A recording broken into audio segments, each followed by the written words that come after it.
Konnichiwa minasan, ketemu lagi dengan saya Naurisa Biasini di mata kuliah Komunikasi Interpersonal video kedua. Nah, di video pertama tadi saya sudah menjelaskan mengenai apa saja hal-hal yang bisa mempengaruhi persepsi kita terhadap satu hal. Nah, yang berikutnya di video ini saya mau menjelaskan terkait tendensi-tendensi apa saja yang biasanya terjadi saat kita mempersepsikan sesuatu. Oke. Hal pertama yang biasanya terjadi dalam proses persepsi adalah kita sering menilai diri kita itu lebih baik hati dibandingkan kita menilai orang lain. Maksudnya gimana Kak Bias? Jadi gini, ketika kita bertemu sama orang lain atau misalnya misalnya gini, kita telat datang ke kampus. Misalnya teman-teman telat datang ke kampus. Oke. Kemudian hari itu teman-teman telat lebih dari 15 menit masuk ke kelas saya. Kemudian saya bilang kamu nggak saya presentasi ya karena udah lebih telat lebih dari 15 menit. Nah, one day ada yang telat juga, misalnya sama-sama lebih dari 15 menit. Kemudian saya masih kasih dia presensi untuk hadir. Oke.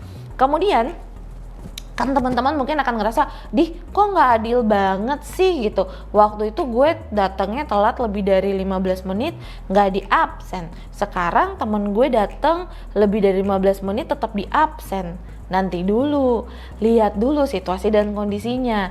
Bisa jadi jangan-jangan pada saat kejadian teman kalian, saat itu memang lagi hujan deras. Jadi dosennya ngasih waktu lebih banyak untuk terlambat di hari itu. Atau misalnya kita bandingin diri kita dengan orang lain. Gue sama dia kan belajarnya bareng ya, kita sama ya. Tapi kenapa ya kok dosen ngehargain dia atau ngasih nilai dia lebih oke ya daripada gue, padahal gue lebih bagus loh. Oke. Nah, hal-hal kayak gini tuh biasa banget terjadi.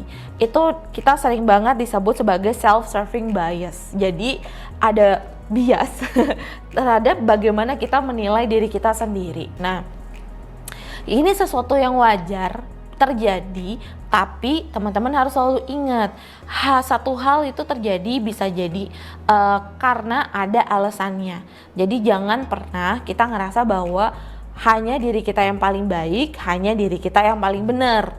Bukan berarti ketika ada teman lain yang kayaknya sama deh, tapi kok dia lebih oke, harusnya dia lebih buruk dari gue, misal kayak gitu. Nggak harus seperti itu, tapi justru kita harus bisa melihat sisi-sisi lainnya dari sebuah kejadian. Oke, yang kedua yang biasanya terjadi pada saat kita mendapatkan persepsi terutama terhadap orang lain yang baru kita kenal. Kita itu sering kali berpegangan pada first impression. Teman-teman pernah dengar gak sih satu istilah atau ini tuh saya dengar juga dari iklan, kesan pertama begitu menggoda gitu kan, selanjutnya terserah Anda gitu.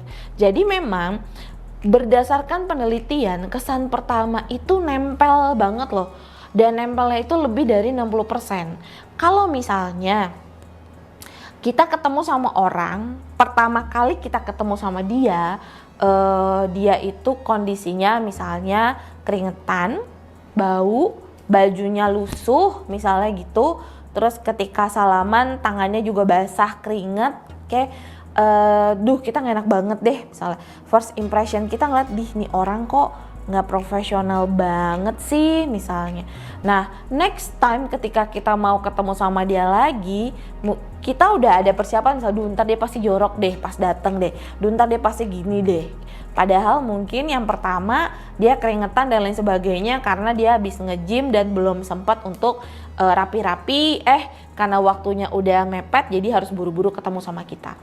Nah, kita sering banget tuh sangat-sangat nempel sama first impression. First impressionnya misalnya gila ya, dia pas ketemu pertama kali tuh cantik banget, rapi banget, wangi dan lain sebagainya. Nah, one day ketika misalnya kita ketemu sama dia, tampilannya sedikit berubah gitu, terus kita jadi kok kayak gini, kan harusnya lo begitu misalnya. Padahal kan orang nggak selalu akan tampil all the time the best gitu kan ya. Ada masanya mungkin dia pengen make upnya sederhana, atau gue pengen lagi santai dan lain sebagainya. Jadi hati-hati dengan first impression, dan teman-teman juga kalau misalnya mau menciptakan impresi yang baik, memang di awal sebisa mungkin kita ya ketika pertama kali ketemu kasih impresi yang baik juga.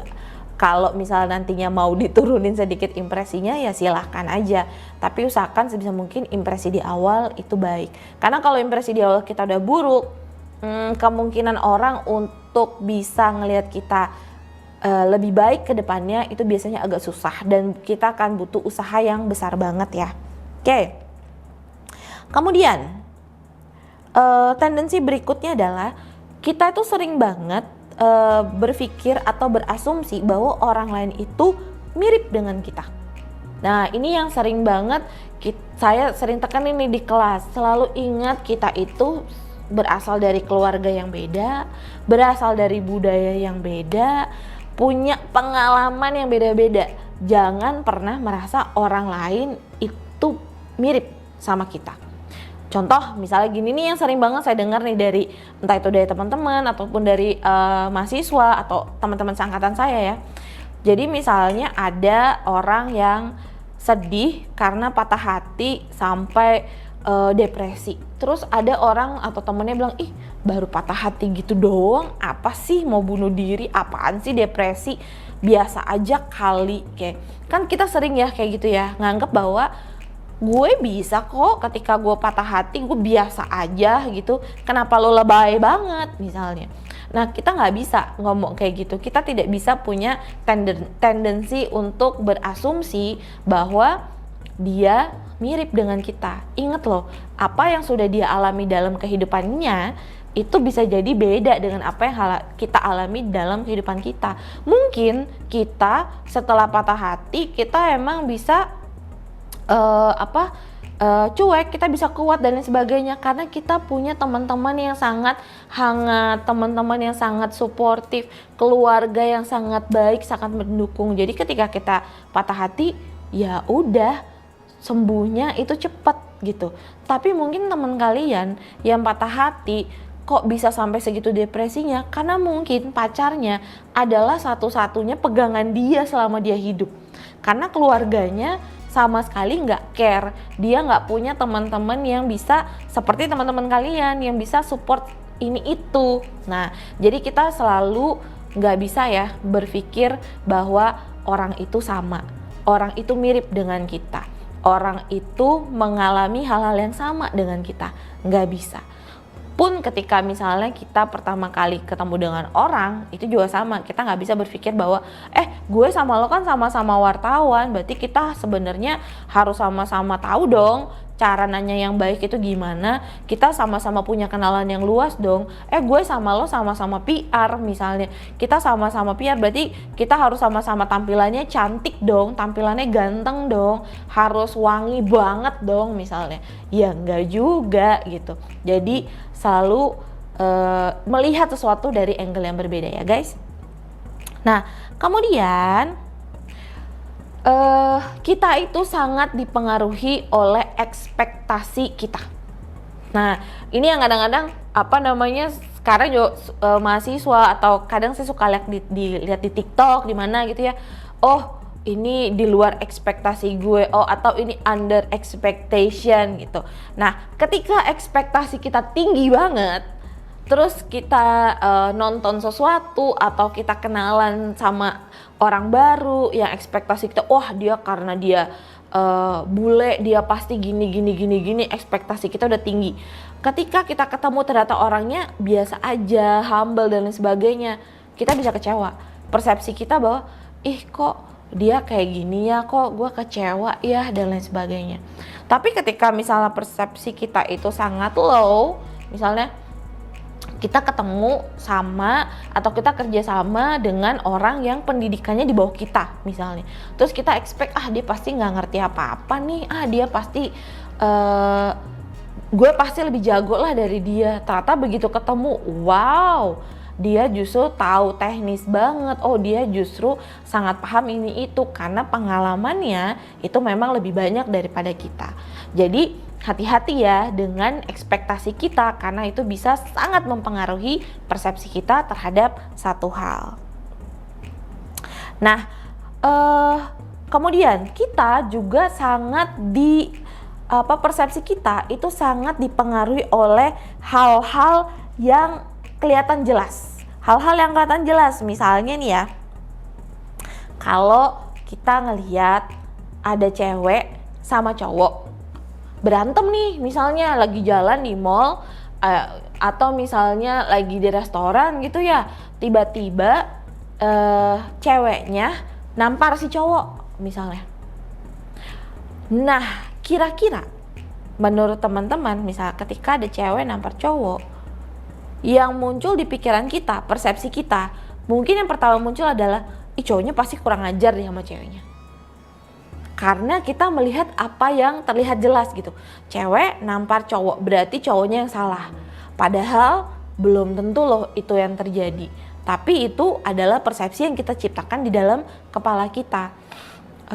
Bisa jadi kan cewek nampar si cowok bukan karena ceweknya ngegodain atau apa, tapi bisa jadi ceweknya yang salah, dia nggak tahu harus ngapain, dia kesel sama cowoknya, akhirnya cowoknya dia tampar. It could happen gitu. Jadi jangan hanya terpengaruhi oleh hal-hal yang kita lihat jelas aja gitu. Kita harus lihat dulu, ntar dulu ini ada apa masalah di balik itu semua. Oke. Nah, kalau misalnya teman-teman mau melihat atau misalnya ngecek persepsi gue bener nggak ya, atau cara gue mempersepsi sesuatu itu udah oke nggak ya? Nah, teman-teman bisa pelajari, ada caranya, cara yang namanya perception checking yang bisa teman-teman coba atau praktikkan dari cara yang ada di buku ya. Jadi teman-teman coba baca bukunya yang udah saya share terkait perception checking. Itu sangat penting untuk teman-teman ketahui ya. Nah, selain itu di buku juga ada materi mengenai empati, cognitive complexity, dan juga komunikasi. Nah, bagian ini menjadi bagian yang sangat penting yang bisa mempengaruhi persepsi kita. Salah satunya termasuk adalah empati itu tadi. Nah, saya pengen teman-teman baca di buku dan mungkin kita bisa baca juga bareng-bareng nanti di slide. Tapi saya mau menjelaskan terutama terkait empati ya. Nah, banyak orang saat ini yang kehilangan empatinya atau bahkan tidak bisa berempati sama sekali terhadap orang lain. Kalau ada orang yang sakit cuma bisa, oh lo sakit, ya udah oke, gitu. Tapi tidak bisa mencoba mengerti ketika dia sakit kemudian dia tidak bisa masuk kerja, atau ketika dia sakit kemudian dia tidak bisa kuliah dan lain sebagainya. Ada contohnya, saya pernah mengalami satu hal, ini saya sendiri yang alamin contoh. Jadi saya pernah dulu ketika masih kerja di perusahaan sebelumnya, saya pernah nggak bisa masuk ke kantor karena saya itu keseleo, kaki saya keseleo. Jadi saya jatuh nih, ceritanya jatuh terus kaki saya keseleo. Dan saya udah telepon bosnya, tuh bos saya nggak bisa masuk kerja karena kaki saya keseleo, saya habis jatuh. Dan salah satunya cara saya untuk ke kantor adalah bawa mobil. Kebayang gak sih harus nyetir, nginjek gas, rem, kopling dengan posisi kaki lagi keseleo, itu kan gak mungkin banget. Nah, pada saat itu bos saya cuma bilang, oh kamu keseleo, ya udah naik taksi bisa kan datang gitu. Iya bisa sih datang, tapi mungkin dia lupa ruangan kantor saya itu ada di lantai 3 dan dimana untuk ke lantai 3 saya nggak bisa harus naik tangga karena nggak ada lift pada saat itu di kantor. Nah, kebayang nggak sih, naik berangkatnya mungkin masih bisa gitu ya, dengan kaki masih sakit ya udahlah oke kita naik taksi karena waktu itu belum ada Gojek atau Gokar gitu. Tapi untuk naik ke ruangan harus naik lantai 3 lantai, itu kan luar biasa ya, dia nggak mikir sampai sana gitu. Nah, ketika kita berkomunikasi dengan orang lain, empati itu sangat penting loh teman-teman. Walaupun kadang memang banyak orang yang empatinya tinggi sehingga dimanfaatkan atau sehingga dibohongin sama orang lain, tapi nggak berarti kita bisa semudah itu menghilangkan empati kita. Tetap pertahankan empati kamu supaya kamu bisa merasakan atau mencoba berada dalam posisi lawan bicara kamu, karena bisa jadi satu hari kamulah yang membutuhkan empati dari mereka. Nah, sekian video untuk pertemuan 4. Kita ketemu lagi di video pertemuan 5. Jangan lupa untuk ulang lagi videonya kalau memang teman-teman masih ada yang harus diulang lagi, dipelajari lagi. Kalau masih nggak ngerti, baca bukunya jangan lupa. Atau kalau masih nggak ngerti juga, silahkan tanya saat kita ketemu di kelas. Sampai ketemu di video berikutnya. Dadah!